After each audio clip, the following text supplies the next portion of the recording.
एक बार एक आदमी था जो तार से बनी छोटी चूहेदानियां बेचता था। ये चूहेदानियां उसके द्वारा अपने खाली समय में बनाई जाती थी। वह भंडार या बड़े खेतों से भीख मांगकर आवश्यक सामग्री इकट्ठा करता था। फिर भी उनका व्यवसाय उन्हें कोई लाभ नहीं कमा रहा था, इसलिए जीवित रहने के लिए उसे भीख मांगना या चोरी करना पड़ता था। उसके कपड़े पुराने और फटे हुए थे। कुपोषण के कारण उसके गाल अंदर की तरफ खींच गए थे और उसकी आंखों में भूख आसानी से देखी जा सकती थी। रेट्रैप विक्रेता का जीवन बहुत दुखद और उबाऊ था। वह बेघर था और धीरे धीरे भारी पैरों के साथ वो सड़क पर चला गया, अपने ही विचारों में खो गया। लेकिन एक दिन वह विचारों की एक श्रृंखला में खो गया जिसे उसने बहुत दिलचस्प पाया।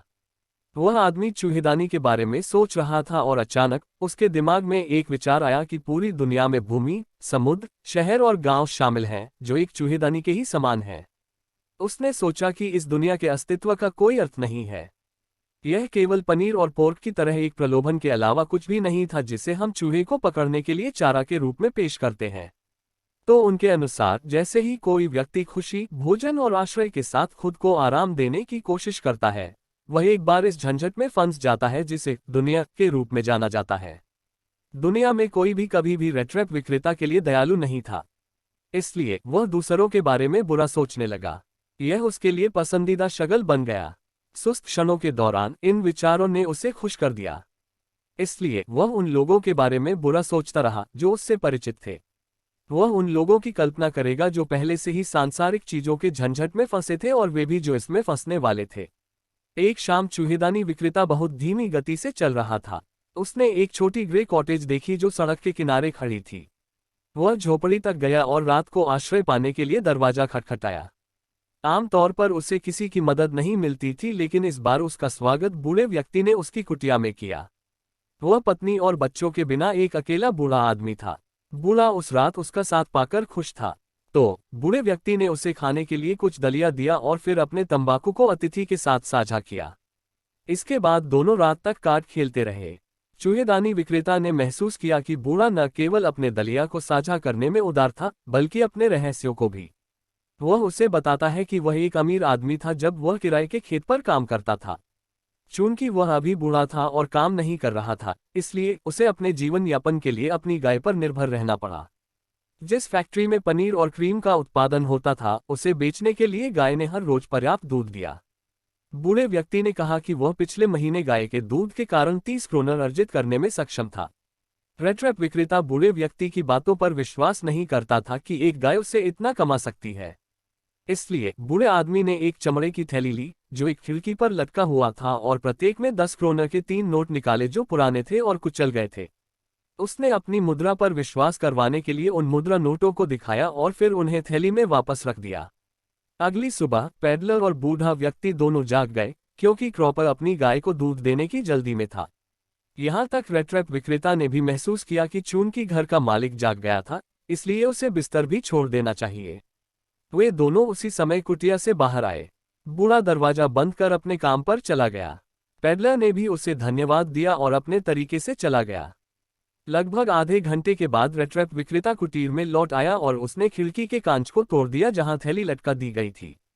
उसने पैसे चुरा लिए, उसे अपनी जेब में रख लिया, थैली वापस अपनी जगह पर टांग दी और चला गया। अपनी जेब में पैसा होने से वह पैडलर खुश था। उसने तब जंगल से गुजरने के बारे में सोचा, क्योंकि राजमार्ग पर चलना असुरक्षित था क्योंकि उसे पकड़े जाने का डर था। इसलिए शुरू में जंगल से चलना मुश्किल नहीं था, लेकिन बाद में यह उसके लिए भ्रमित हो गया क्योंकि वह अपना रास्ता भूल गया था। उसने सही दिशा में चलने की बहुत कोशिश की, लेकिन व्यर्थ ही उसने खुद को एक ही जगह पर बार बार पाया। इस समय वह सोचने लगा कि अब वह भी अन्य लोगों की तरह ही दुनिया के जाल में फंस गया है। उसे उस पैसे के फरेब ने मूर्ख बनाया है जो उसने बूढ़े व्यक्ति के घर से चुराया था।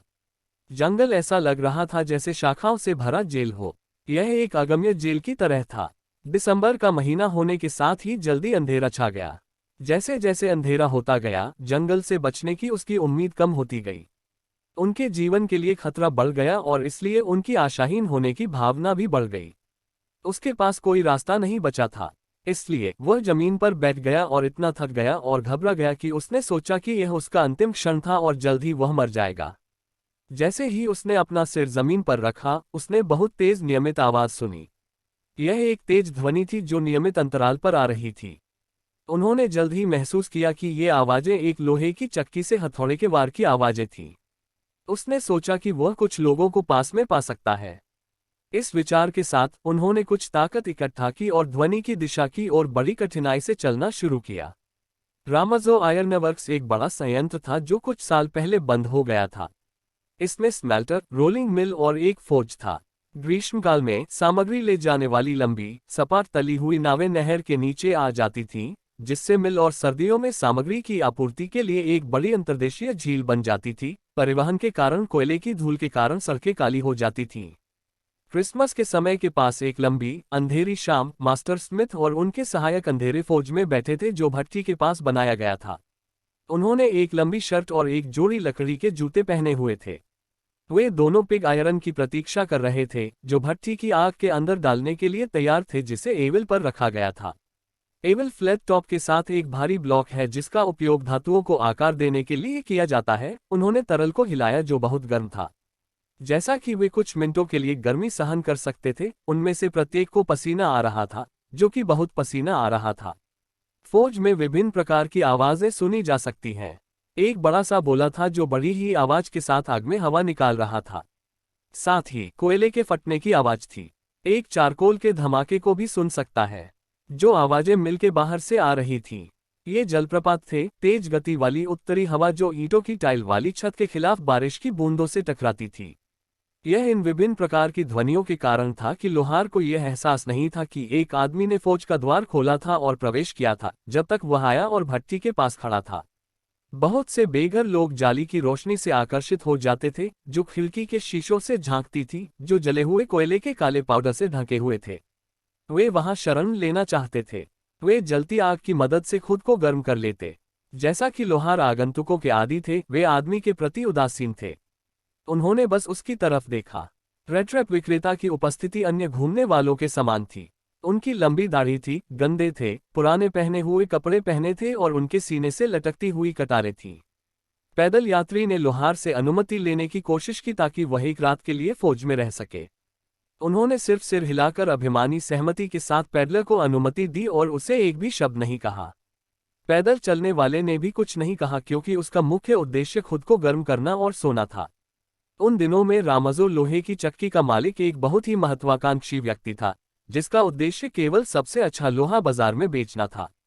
इसलिए वह रात और दिन दोनों के दौरान श्रमिकों पर नजर रखता था।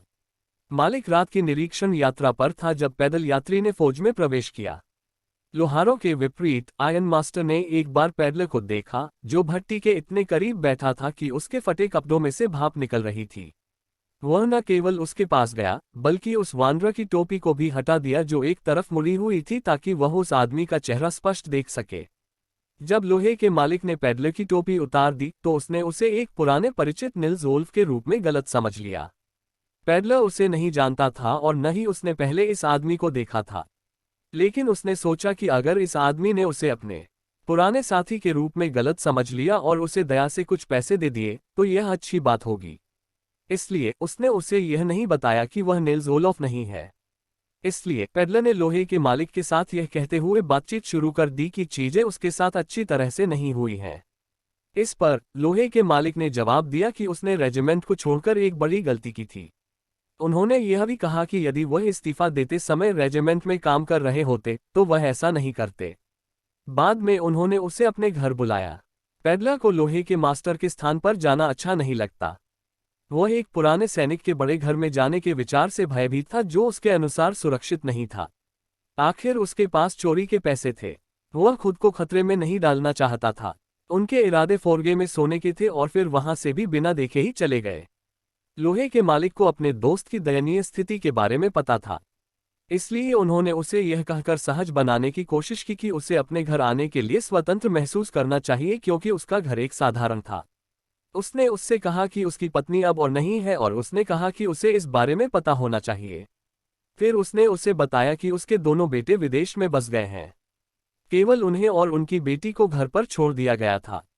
उन्होंने उसे अपने परिवार के साथ क्रिसमस मनाने के लिए आमंत्रित किया ताकि वह और उनकी बेटी क्रिसमस की दावत में कुछ अच्छी कंपनी बना सके। हालांकि आयरन मास्टर ने उन्हें आमंत्रित करने के लिए कई प्रयास किए, लेकिन पैडल ने उनके निमंत्रण को स्वीकार नहीं किया। तो अंत में वह लोहार स्टीजन स्ट्रॉम से कहता है कि ऐसा लगता था कि कैप्टन वॉन स्टाले पैडलर फौज में उसके साथ रहना चाहता था। फिर वह हंसा और चला गया। लेकिन लोहार जानता था कि वह कुछ छिपा रहा है।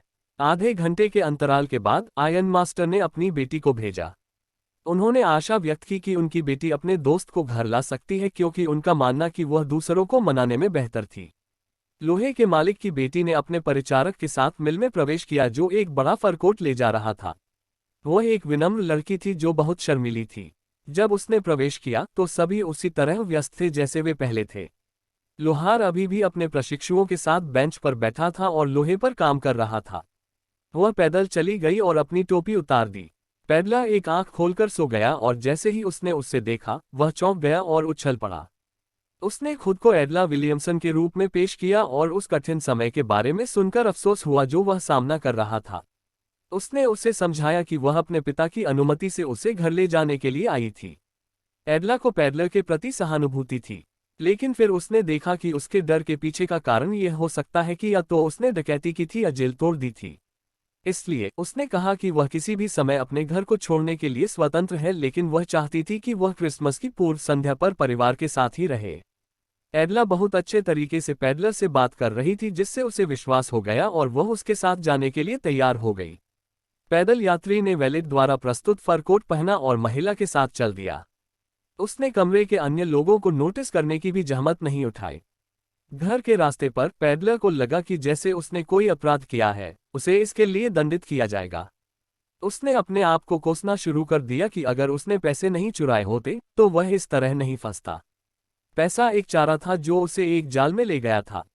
अगले दिन क्रिसमस की पूर्व संध्या थी। दोनों आयरन मास्टर और उनकी बेटी डाइनिंग टेबल पर थे। आयरन मास्टर ने अपनी बेटी से कहा कि उन्हें पैडलर के लिए कुछ अच्छा करना है और उसके लिए कुछ बेहतर काम खोजने की कोशिश करनी चाहिए। लोहे के मालिक की बेटी ने कहा कि यह देखना अजीब था कि पैदल यात्री इतने कठिन समय में था और यह हाव भाव से बिल्कुल नहीं लगता कि वह व्यक्ति शिक्षित है। यह सुनकर आयरन मास्टर ने स्पष्ट किया कि यह उनकी बुरी स्थिति के कारण था। उन्होंने यह भी कहा कि आदमी साफ सुथरा होने और कपड़े पहनने के बाद अलग व्यवहार करेगा। जबकि पिता पुत्री दोनों ही पैडलर के बारे में चर्चा कर रहे थे, वे वैलेट के साथ कमरे में दाखिल हुए। वह साफ सुथरा दिख रहा था क्योंकि उसने स्नान किया था और उसके बाल कटे थे। उसने आयरन मास्टर के कपड़े और जूते पहने हुए थे, एक शर्ट जिसमें एक झुका हुआ कॉलर और जूते थे जो पूरे पैरों को कवर करता था। अपनी अच्छी तरह से तैयार मेहमान को देखने के बाद आयरन मास्टर बहुत गुस्से में था, क्योंकि उसने महसूस किया कि वह उसका साथी नहीं था। वह समझ गया कि उसने किसी अजनबी को अपना पुराना दोस्त समझ लिया है। वह उस पर चिल्लाया और उसे सच सच बताने के लिए कहा। पैडलर जानता था कि लोहे का मालिक यह पता लगा सकता है कि वह उसका पुराना दोस्त नहीं था। जैसा कि वह पहले से ही यह जानता था, वह परिणामों के लिए तैयार था और उसे लगा कि शानदार उपचार समाप्त होने वाला है। पैडलर ने यह समझाने की कोशिश की कि उसे दोषी नहीं ठहराया जाना चाहिए। उन्होंने कहा कि वह केवल फौज में रहने के लिए भीख मांग रहे थे। उन्होंने यह भी कहा कि उन्होंने किसी को नुकसान नहीं पहुंचाया है और फिर से अपने कपड़े पहनने के लिए तैयार हैं। इस पर आयरन मास्टर ने झिझकते हुए कहा कि पैडलर काफी ईमानदार नहीं था और इसलिए वह शेरिफ को बुलाना चाहता था। पैडलर शेरिफ के बारे में सुनकर इतना क्रोधित हो जाता है कि मुट्ठी को मेज पर मारता है। उन्होंने कहा कि यह दुनिया एक जाल है और सभी अच्छी चीजें पनीर की तरह हैं और सुअर के मांस के छोटे टुकड़े चूहे के लिए चारा हैं जो इसे फंसाने के लिए पेश किए जाते हैं। इतना ही नहीं, उन्होंने आयरन मास्टर को यह भी कहा कि हो सकता है कि वह आज जेल में कैद हो जाए, लेकिन एक दिन आयरन मास्टर भी इस तरह फंस जाएगा। लोहे के मालिक ने पैडलर के शब्दों को पसंद किया और शेरिफ को नहीं बुलाने का फैसला किया। लेकिन आयरन मास्टर ने पैडलर को तुरंत घर से निकलने के लिए कहा। आयरन मास्टर की बेटी ने पैडलर को रोक दिया। वह गरीब साथी की मदद करना चाहती थी। सुबह से वह योजना बना रही थी कि क्रिसमस के अवसर पर वह पैडलर को कैसे खुश कर सकती है। इसलिए वह अपने पिता की इच्छा के खिलाफ गई और दरवाजा बंद करके उसे रोक दिया। उसने पैडलर के सामने आने वाली कठिनाइयों को समझाने की कोशिश की। उसने कहा कि उसके पास कोई घर नहीं है। वह जहां भी गया था वहां से बाहर कर दिया गया था और वह हमेशा गिरफ्तार होने से बचाने के लिए दौड़ता रहता था। उसने कहा कि वह चाहती थी कि वह शांति के साथ क्रिसमस का आनंद ले, क्योंकि उन्होंने उससे वादा किया था। उन्हें क्रिसमस पर एक आदमी को दूर नहीं भेजना चाहिए, जिस आदमी को उन्होंने दिन पर खुशी का वादा किया था। लोहे के मालिक को अपनी बेटी के खिलाफ जाने का जवाब नहीं मिल पा रहा था। अपनी बेटी से केवल यही कह सकता था कि वह दूसरों को समझाने में अच्छी कोशिश कर रही थी, चर्च के पुजारी से भी बेहतर। लेकिन उसने उसे चेतावनी भी दी कि उम्मीद है उसके फैसले से उन पर कोई प्रतिकूल प्रभाव नहीं पड़ेगा। लड़की पैडलर को टेबल पर ले गई और उसे खाना दिया। उसने देखा कि उसके पिता ने उसकी इच्छा के लिए सहमति दी थी। पैदल चलने वाले ने कोई शब्द नहीं कहा और खाना शुरू कर दिया।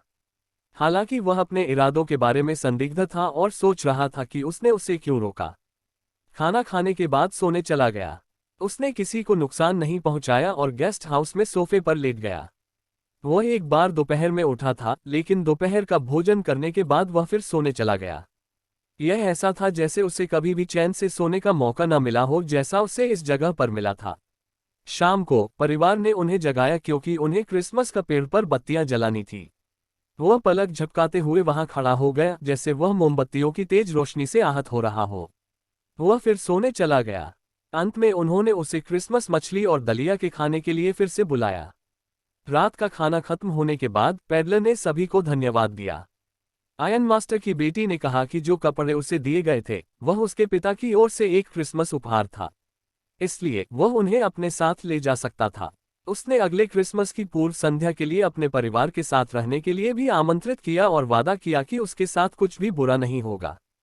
पैडलर के पास इसके लिए कोई उत्तर नहीं था और उसने आश्चर्य से लड़की को देखा। अगले दिन दोनों आयन मास्टर और उनकी बेटी सुबह सुबह क्रिसमस की सेवा के लिए चले गए। उन्होंने अपने सोते हुए अतिथि को परेशान नहीं किया। लोहे के मालिक और उसकी बेटी दोनों को पता चला था कि एक चूहेदानी विक्रेता ने क्रोफ्टर से पैसे चुराए थे। उन्होंने महसूस किया कि वह वही आदमी था जिसे उन्होंने मेहमान के रूप में रखा था। आयन मास्टर ने कहा कि यह उनकी बेटी थी जिसने एक चोर को आश्रय देने के लिए जोर दिया था और सोच रहा था कहीं वह उनके घर से कुछ न चुरा ले। घर पर पहुंचने पर लोहे के मालिक ने वैलेट से पैडलर के बारे में पूछताछ की। उसने उसे यह भी बताया कि वह एक चोर है। अपने आश्चर्य के लिए वैलेट ने उसे बताया कि पैडलर ने कुछ लेने के बजाय मिस विल्मेसन के लिए एक छोटा क्रिसमस उपहार छोड़ा था। आयन मास्टर की बेटी ने उपहार खोला। यह इतनी बुरी तरह से पैक था कि वह आसानी से अनुमान लगा सकता था कि पैक के अंदर क्या था।